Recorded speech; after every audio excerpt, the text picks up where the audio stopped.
So today we have in the reading Luke chapter 18, Acts chapter 28, and Colossians chapter 1.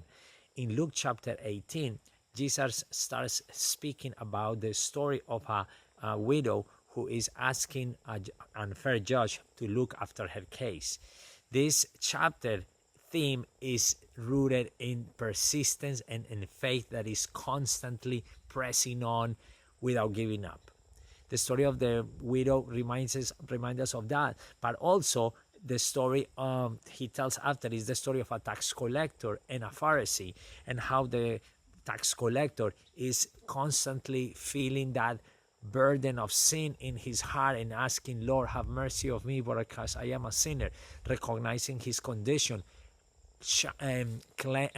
asking God to listen and begging to God. The Pharisee, in the other end, he is full of this self-righteousness, and Jesus exalts the position of the humble and the way that he is humbling himself, asking God to forgive his sin.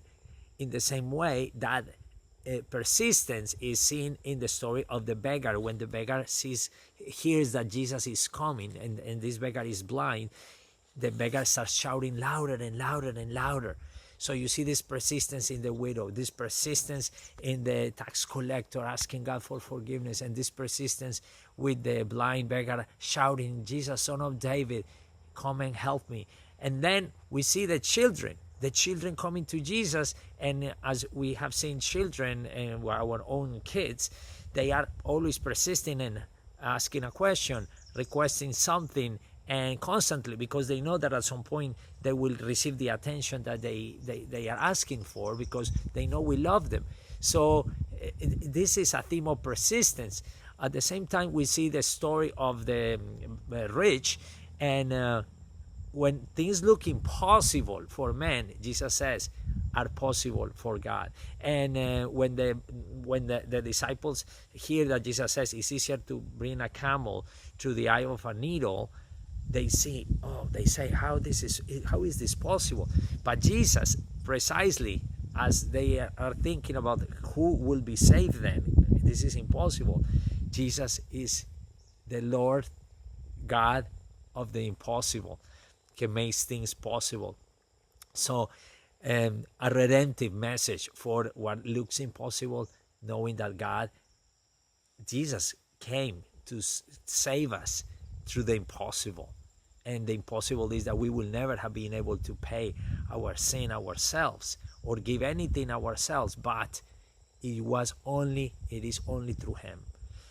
This theme continues in Colossians chapter 1, when we see that Jesus Christ is the visible image of the invisible God, and that's why the impossible becomes possible. And one of these impossible things that pretty much will fit the script of any movie is the story of the shipwreck. In Acts chapter 28, this is the last chapter in the book of Acts, and is the aftermath of the shipwreck. And Paul finds himself offshore in the island of Malta. And after a shipwreck, a snake goes and bites him, and people think he's going to die. The people from the area probably knew that was a poisonous snake, and they thought he was going to die. But Paul knew where his faith was, and he didn't hesitate to just take the snake out of his arm and continue his day, right?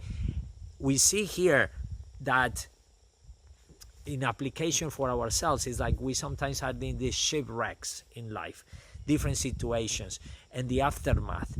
In the aftermath of the shipwreck, sometimes we are full of fear, doubt, questions, but God always has spoken to us and said, I am. And that I am, that He declared to Moses. That in Colossians, we see that Jesus is the visible image of the invisible God, and that all things hold together through Him and for Him, and that all things were created for Him and through Him. We know that in the midst of the shipwreck, the aftermath of shipwreck, we are invited to remember the faithfulness of God and what He has done through the shipwrecks in our lives, and how we are invited to just press on with faith and know that he has a hold of all those things, and that he gives us the faith, as Nick was talking yesterday, of the mustard seed, right? That we don't need, and one thing I like what Nick was mentioning was, you don't need a great amount, a huge amount of faith, but have faith to exist in you. So I invite myself and all of us that are listening to this, that it is in these moments where we are in the most confused moments and the difficult moments, that God is ready always to bring a hand to us and to invite us to trust in faith, to trust in God. As you know, we were singing last Sunday in that beautiful song that Martin was playing and singing with Tabata and Baz. Is just trust in God, and He will answer. He is faithful. So yeah, that's my invitation for all of us today, and I hope you have a great rest of your summer.